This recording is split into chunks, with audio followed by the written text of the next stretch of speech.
dalam video kali ini teman-teman itu bisa mendapatkan informasi yang lebih banyak lagi terkait masalah PMM.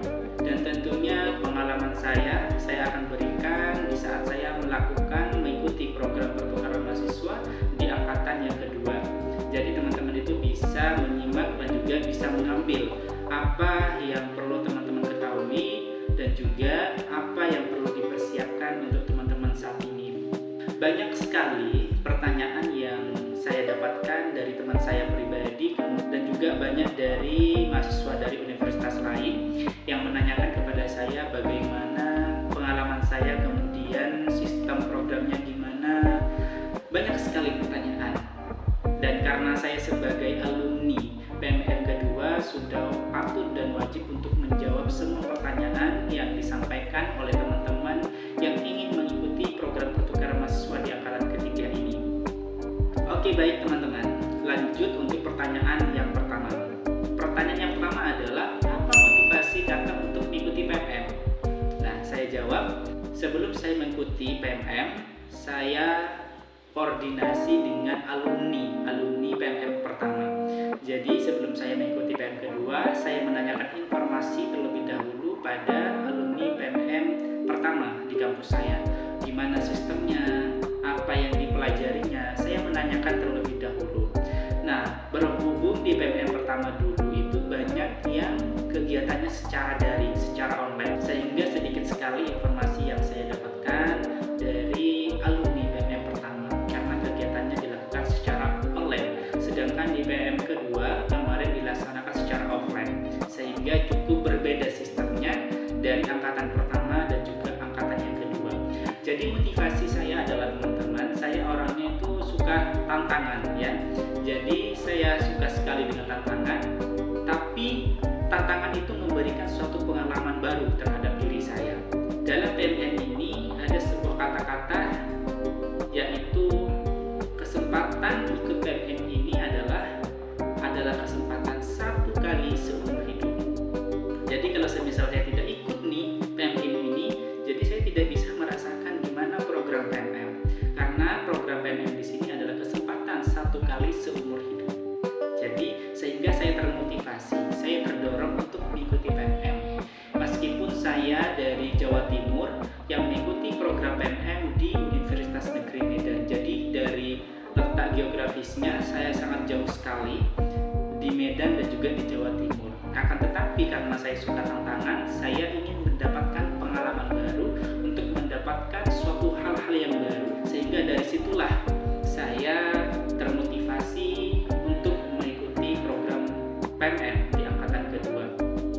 Nah, setelah saya mengikuti PMM, benar apa yang saya dapatkan cukup besar, cukup luas.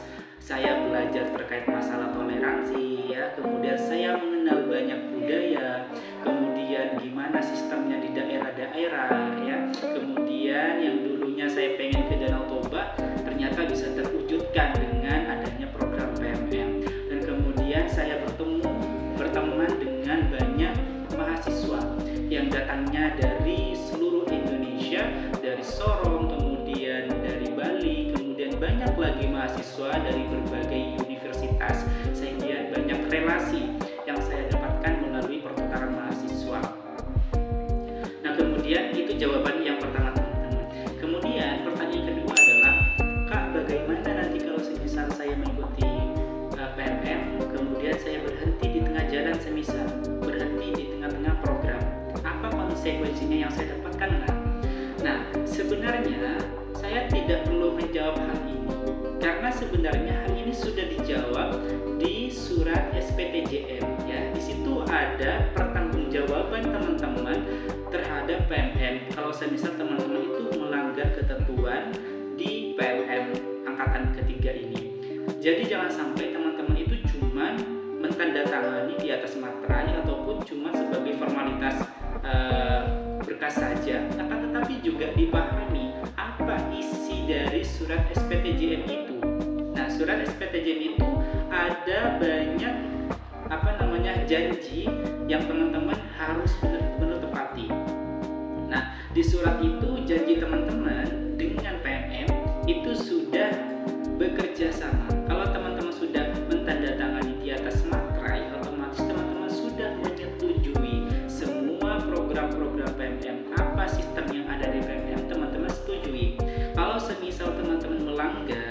ataupun berhenti di tengah jalan, otomatis di situ sudah ada konsekuensinya, ya. Jadi teman-teman harus benar-benar membaca ataupun memperhatikan apa isi dari surat SPTJN itu, sehingga cukup jelas sekali kalau teman-teman berhenti di tengah jalan itu otomatis melanggar ketentuan dari program PNM sendiri. Jadi konsekuensinya teman-teman bisa baca apa saja konsekuensinya seperti itu. Nah, kemudian pertanyaan selanjutnya adalah, Kak, gimana nanti kalau semisal sudah ada di PT penerima, kami itu tinggal di mana? Nah, ini juga sempat saya resahkan pada waktu saya sebelum berangkat ke Medan. Saya tinggal di mana? Gimana saya cari makan? Makannya di mana? Saya cukup sulit sekali, sehingga saya sempat frustasi, sempat saya tidak mau ikut karena hal itu. Akan tetapi dengan banyaknya kita cari informasi, kita akan lebih lega, kita akan lebih nyaman dan fokus, dan juga yakin kita akan berangkat seperti itu. Jadi gini teman-teman, setiap PT penerima itu mempunyai suatu kebijakan yang berbeda-beda. Ada yang menyediakan asrama, ada juga yang tidak menyediakan. Karena semua universitas penerima itu fasilitasnya tidak semua lengkap semua. Jadi banyak PT penerima yang cuma hanya memfasilitasi hal ini semisal, ataupun ada PT penerima yang tidak mempunyai asrama semisal. Nah, sehingga kembali lagi kepada PT penerima menyediakan asrama atau tidak. Jadi jangan sampai teman-teman itu, kalau di Medan kok ada asramanya, kok di sini kok nggak ada. Jadi jangan disamakan teman-teman. Jadi setiap PT penerima itu mempunyai kebijakan masing-masing, memberikan fasilitas yang berbeda.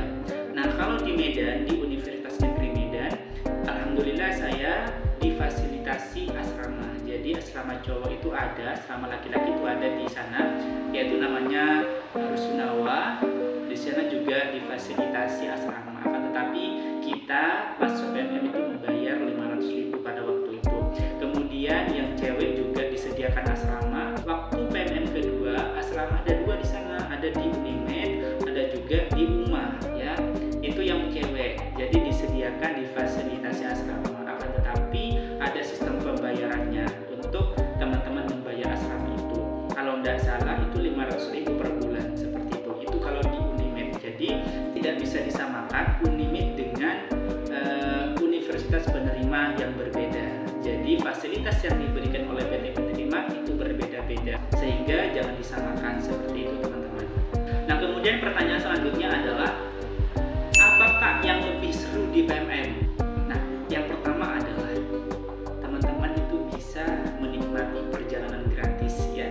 Ke Medan itu naik pesawat itu gratis, kemudian semua transportasinya teman-teman untuk sampai di PT penerima itu gratis semua. Nah, kemudian bukan hanya itu, teman-teman itu akan mendapatkan pengalaman yang luas sekali, mendapatkan relasi yang lebih besar sekali. Karena di program PMM ada suatu kegiatan yang wajib ataupun yang sangat asik sekali, yang sangat penting sekali, yang bermanfaat sekali bagi kita, yaitu kegiatan Modul Nusantara.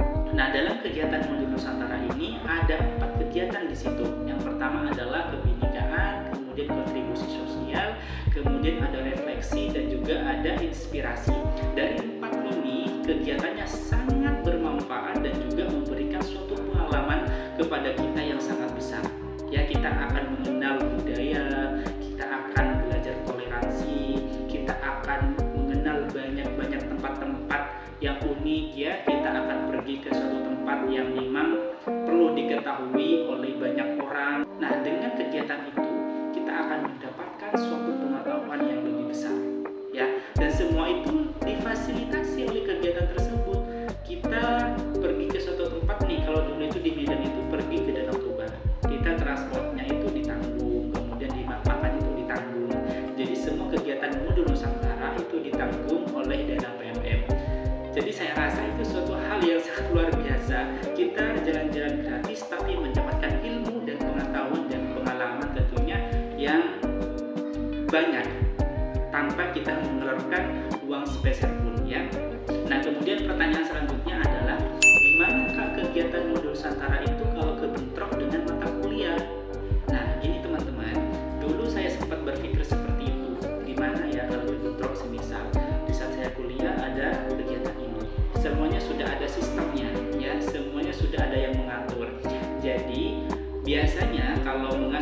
PNM kedua, modul Nusantara itu pada hari Sabtu dan juga pada hari Minggu. Jadi tidak ada pada hari Senin, karena hari Senin itu biasanya kuliah ke kampus, tapi modul Nusantara di sini mengambil di hari Sabtunya dan juga di hari Minggunya. Nah, di situ dua hari full kita kegiatan modul Nusantara. Karena kegiatan modul Nusantara di sini adalah kegiatan wajib yang harus dilakukan ataupun diikuti oleh mahasiswa. Nah, untuk pertanyaan selanjutnya, gimana Kak laporannya? Katanya sulit. Jadi bagi saya, suatu yang sulit itu yang dimana teman-teman itu tidak mengerjakan secara fokus. Jadi kalau teman-teman itu mengerjakan laporan secara santai, fokus, itu akan sendirinya akan mudah, ya. Karena laporan itu tidak bisa kita contek teman-teman, karena pengalaman yang didapatkan oleh individu masing-masing itu berbeda. Jadi kita tidak bisa mencontek ke si A ataupun ke teman saya, tidak bisa. Karena pertanyaan itu sesuai apa yang kalian dapatkan. Jadi ceritakan apa yang kalian dapatkan di kebinekaan, apa yang teman-teman dapatkan di inspirasi.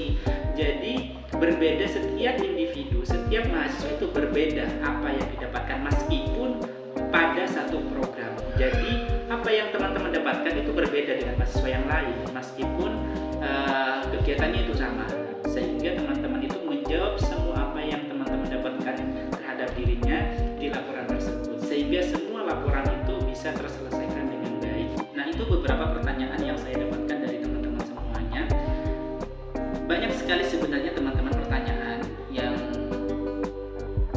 penting untuk saya jawab, akan tetapi karena masalah waktu mungkin saya menyimpulkan saja ya apa saja yang harus dipersiapkan oleh teman-teman sebelum berangkat ke PT Pengirim.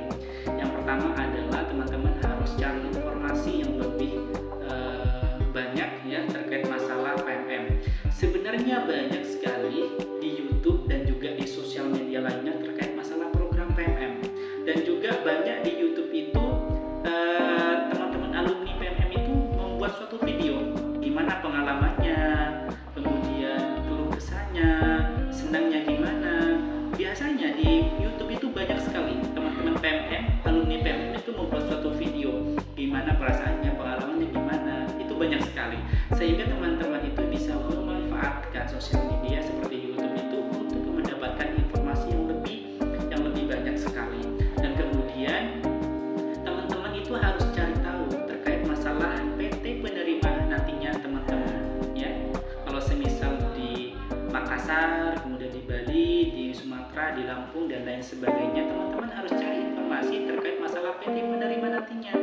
Ini jadwal akademiknya kapan, kemudian sistem KRS-nya gimana, seperti itu.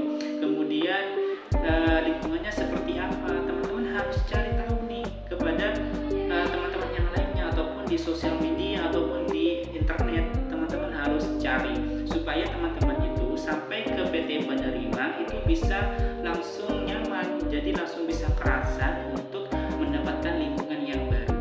Jadi istilahnya teman-teman jangan sampai terjadi miskomunikasi, jangan sampai teman-teman ketinggalan informasi. Carilah secara sendiri ya, carilah informasi di sosial media. Banyak sekali teman-teman tutorial, kemudian gimana caranya KRS-an, gimana cara konversinya. Itu banyak sekali teman-teman alumni membuat suatu video untuk memberikan edukasi kepada teman-teman yang mengikuti di PMM selanjutnya. Mungkin itu saja teman-teman yang saya dapat sampaikan terkait masalah pertanyaan tadi dan pengalaman saya di PMM kedua. Jadi kalau semisal ada pertanyaan baru, silakan tulis di kolom komentar apa yang perlu saya jelaskan di seputar PMM selanjutnya, seperti itu teman-teman. Jadi saya selalu mengikat bertukar sementara bermakna selamanya. Jadi cukup terkenang sekali kisah-kisah saya, histori saya di PMM kedua sebelumnya. Jadi tidak ada kerugian teman-teman mengikuti PMM, akan tetapi mendapatkan pengalaman yang berlipat-lipat.